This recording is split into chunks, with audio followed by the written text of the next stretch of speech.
Gennaio da record per le temperature in altopiano, dove le minime dei giorni scorsi sono precipitate addirittura a 34 gradi sotto lo zero. Sono dati ufficiali che arrivano dalle strumentazioni dell'ARPAV situate a ridosso della cima dell'Ortigara. In particolare la dolina Campoluzzo, situata nel Monte Lozze, ha fatto registrare l'ennesima temperatura, a dir poco glaciale, negli ultimi giorni di gennaio. I dati ARPAV confermano una minima record di 34 gradi sotto lo zero registrata il 27 del mese scorso all'interno di un filotto con minime di 32, 28, 27 e 29 gradi sotto lo zero. Clamoroso anche lo sbalzo termico fra la notte e il giorno con differenze di 30 gradi fra minime e massime.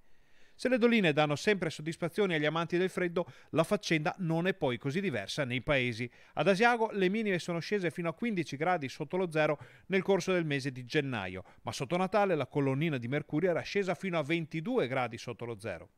Ora la speranza del settore turistico e dei gestori degli impianti è che questa tendenza permetta il mantenimento di una coltre bianca fino alla fine della stagione.